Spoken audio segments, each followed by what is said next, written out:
Everyone, स्वागत है आप सभी आंगनवाड़ी बहनों का फिर से एक नई इन्फॉर्मेटिव वीडियो में।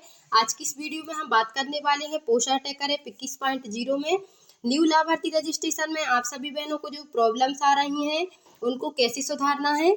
साथ ही जैसे ही आप लोग कोई नया पंजीयन करती हैं, चाहे वह गर्भवती महिला हो या फिर धात्री महिला हो या फिर गर्भवती महिला से धात्री महिला में स्थानांतरित करना हो, इसके अलावा 0 से 6 माह के बच्चे का पंजीयन करना हो या फिर 6 माह से लेकर 6 वर्ष के कोई बच्चे का पंजीयन करना हो, तो इन सभी के पंजीयन में काफ़ी सारी समस्याओं का सामना आप सभी बहनों को करना पड़ रहा है।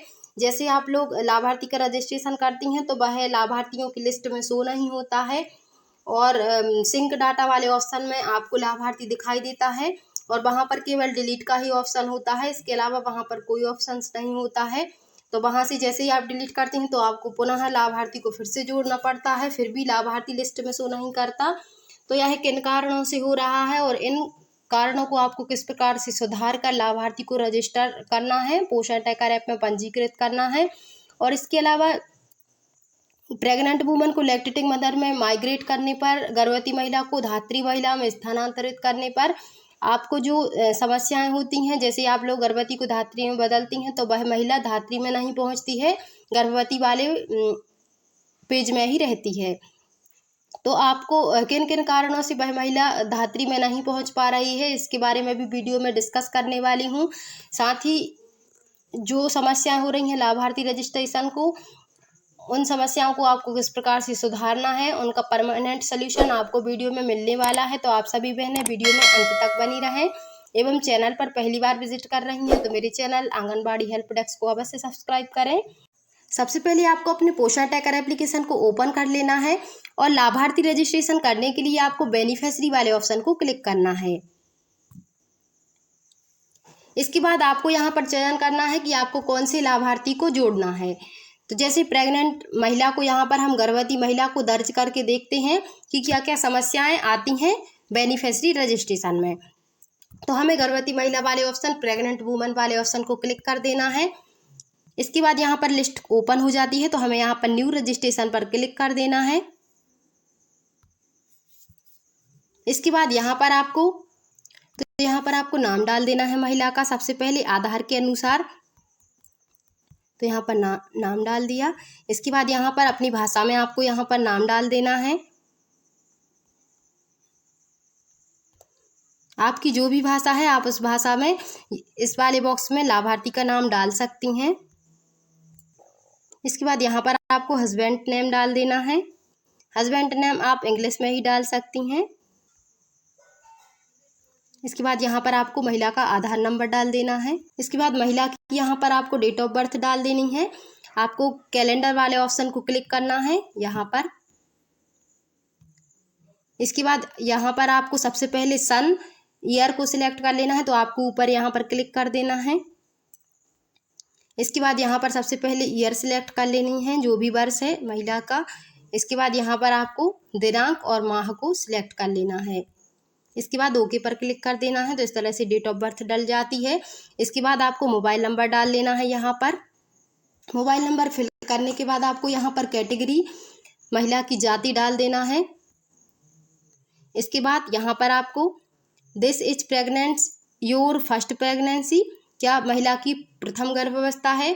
तो यहाँ पर यदि हाँ तो आपको यस करना है, यदि नहीं तो आपको नो कर देना है। यदि महिला का प्रसव द्वितीय या तृतीय है तो आपको नो करना है। इसके बाद has there been a miscarriage before, क्या महिला का कभी मिसकैरेज या अबॉर्शन हुआ है। तो यहाँ पर आपको यदि हुआ है तो यस और नहीं तो नो। यस कर दिया यहाँ पर। इसके बाद है यहाँ पर LMP डेट डालना है।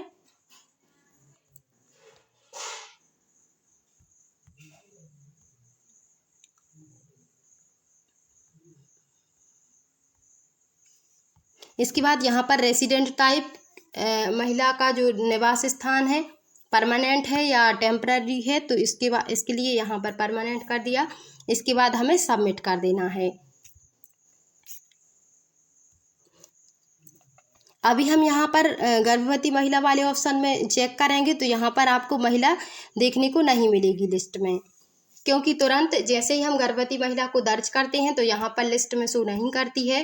पहले जो जो नियम थे उसके अनुसार जैसे ही हम लोग गर्भवती महिला को दर्ज करते थे तो तुरंत यहाँ पर आ जाती थी और उसका आधार यहाँ पर अनवेरीफाइड लिखा हुआ रहता था। इसके बाद हमें आधार को वेरीफाई कर देना होता था, लेकिन अब ऐसा नहीं होता है। जैसे कोई लाभार्थी आप जोड़ती हैं तो यहाँ पर शो नहीं होता है, पहले यहाँ पर ऊपर यहाँ पर सिंक डाटा ऑप्शन पर शो होता है। तो आपको इसी ऑप्शन को क्लिक कर देना है। लाभार्थी रजिस्ट्रेशन के बाद यहाँ पर ही आपको पता चलेगा कि क्या मिस्टेक हुई है। तो देखिए यहाँ पर लिखा हुआ है beneficiary entered Aadhaar detail are invalid. आपने जो आधार की डिटेल डाली है वह आधार की डिटेल गलत है, इसलिए यहाँ पर आ गया। यहाँ पर 3 कारणों से लाभार्थी का नाम आ जाता है। जैसे ही आप लोग गर्भवती का पंजीयन करती हैं तो 3 कारणों से आ जाता है। पहला कारण है या तो आधार की जानकारी, जन्म तिथि, आधार नंबर या नाम आधार के अनुसार नहीं है, इस कारण से यहाँ पर आ जाता है, मतलब आधार अनवेरीफाइड है, इस कारण से आ जाता है। दूसरा कारण ये है महिला के आधार से 2 या 2 से अधिक लाभार्थी यदि पोषण ट्रैकर ऐप में दर्ज होंगे तब भी महिला का आधार यहाँ पर वेरीफाई नहीं होगा और महिला पंजीकृत नहीं होगी। तो उस स्थिति में आपको क्या करना है, उनका जो बच्चा है उस बच्चे को उसके स्वयं के आधार से जोड़ देना है और महिला को उसी के आधार से गर्भवती महिला को जोड़ देना है। तीसरा कारण यह है कि जो महिला आप दर्ज कर रही हैं गर्भवती महिला, वह महिला किसी अन्य आंगनबाड़ी केंद्र से लाभ ले रही है या फिर किसी अन्य आंगनबाड़ी केंद्र के पोषण ट्रैकर ऐप में दर्ज हो चुकी है पहले से ही, तो वह महिला यहाँ पर दर्ज नहीं होगी। उसके लिए भी इस तरह से यहाँ पर आ जाएगा नोट और वहाँ पर आपको केवल डिलीट का ही ऑप्शन यहाँ पर खुलेगा, तो आपको उस महिला को डिलीट करना होगा। इसके अलावा यह प्रमुख 3 कारण हैं, इसी कारण से यहाँ पर लाभार्थी आ जाता है। अब देखिए यहाँ पर जो स्थिति बनी हुई है entered Aadhaar detail are invalid, तो इस महिला को डिलीट करके हम दोबारा से महिला को दर्ज कर देंगे आधार नंबर सही डाल के, तो यह समस्या को सुधारा जा सकता है। इसके अलावा दूसरी समस्या, जैसे 2 या 2 से अधिक बच्चे दर्ज हैं इसी आधार से महिला के, तब भी महिला दर्ज नहीं होती है, तो उस स्थिति में आपको बच्चे के आधार से बच्चों को दर्ज कर देना है, तो महिला को उसी के आधार से दर्ज किया जा सकता है। तीसरी स्थिति में यदि अन्य आंगनबाड़ी केंद्र में महिला दर्ज हो चुकी है तो वह महिला आप दर्ज यहाँ पर नहीं कर पाएंगी जब तक दूसरी आंगनबाड़ी केंद्र से उस महिला को डिलीट नहीं किया जाएगा। तो यह 2 स्थितियों में आप यहाँ पर लाभार्थी को सुधार सकती हैं। तो चलिए यहाँ पर हम महिला के आधार को सुधार देते हैं। तो यहाँ पर हमें करना होगा डिलीट वाले ऑप्शन को करना होगा क्लिक और यहाँ पर यस पर कर देना है। तो देखिए यहाँ पर हो चुका है। तो चलिए फिर से हम महिला को यहाँ पर दर्ज कर देते हैं। अब फिर से हमें बेनिफिशियरी वाले ऑप्शन पर आना है और गर्भवती वाले ऑप्शन को न्यू रजिस्ट्रेशन को क्लिक करके महिला को पंजीकृत कर देना है। तो चलिए सारी जानकारी यहाँ पर भर देते हैं। डिटेल भरने के बाद सबमिट पर क्लिक कर देना है। इसके बाद फिर से हमें गो टू होम वाले ऑप्शन को क्लिक कर देना है। बेनिफिशियरी वाले ऑप्शन पर आने के बाद फिर से आपको ऊपर वाले ऑप्शन को क्लिक करना है। तो यहाँ पर देखिए तुरंत यहाँ पर 0 हो गया। तो जैसे ही आप लाभार्थी की डिटेल सही भर देती हैं तो यहाँ पर कोई सिंक डाटा के लिए ऑप्शन नहीं आता है। यदि आता भी है तो आपको यहाँ पर स्टार्ट का ब्लू बटन दिखाई दे रहा है, इसको आपको क्लिक कर देना है। इसके बाद यहाँ पर कोई डाटा शेष नहीं रहता है, तुरंत डाटा सिंक हो जाता है। और यदि आप नहीं करती हैं तो थोड़ी देर में ऑटोमेटिक यहाँ से डाटा सिंक हो जाता है। इसके बाद फिर से आपको गर्भवती महिलाओं वाले ऑप्शन पर आना है। तो यहाँ पर जैसे ही आप गर्भवती महिला को धात्री महिला में ट्रांसफ़र करती हैं तो यहाँ पर भी कुछ प्रमुख कारण हैं जिन कारणों से महिला धात्री में नहीं पहुँचती है। तो चलिए हम देख लेते हैं, यहाँ पर लाइव आपके सामने करके देखते हैं। किसी महिला को धात्री महिला में बदलते हैं तो हमें यहाँ पर आ जाना है। इसके बाद यहाँ पर आपको सिलेक्ट कर लेना है कि कौन सी महिला की डिलीवरी हो गई है और आपको कौन सी महिला को गर्भवती से धात्री में लाना है। तो देखिए यहाँ पर कंचन नाम की जो महिला है इसको धात्री में लाना है, तो हमें 3 बिंदुओं को क्लिक कर देना है। इसके बाद यहाँ पर दूसरे नंबर का एक ऑप्शन दिखाई दे रहा होगा आपको, माइग्रेट टू लैक्टेटिंग मदर, इस पर आपको क्लिक कर देना है। क्लिक करने के बाद यहाँ पर आपको डिलीवरी की तारीख डाल देना है। तो आप यहाँ पर एक चीज़ और समझ लीजिए,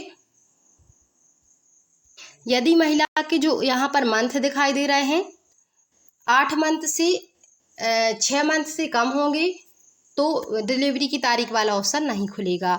देखिए इसी तरह यह रजनी यादव नाम की महिला है, इसके 4 माह है। इसके बाद हम यहाँ पर देखेंगे तो माइग्रेट टू लैक्टेटिंग मदर, इसका ऑप्शन यहाँ पर नहीं खुल रहा है। यह ऑप्शन 7 माह के बाद ही ओपन होता है। तो हमें फिर से उसी ऑप्शन को क्लिक कर देना है। तो एक यह कारण हो गया कि इस कारण से हम लैक्टेटिंग मदर में नहीं बदल पाते। फिर से हमें माइग्रेट लैक्टेटिंग मदर वाले ऑप्शन को क्लिक कर देना है। इसके बाद यहाँ पर डिलीवरी की तारीख डाल देनी है।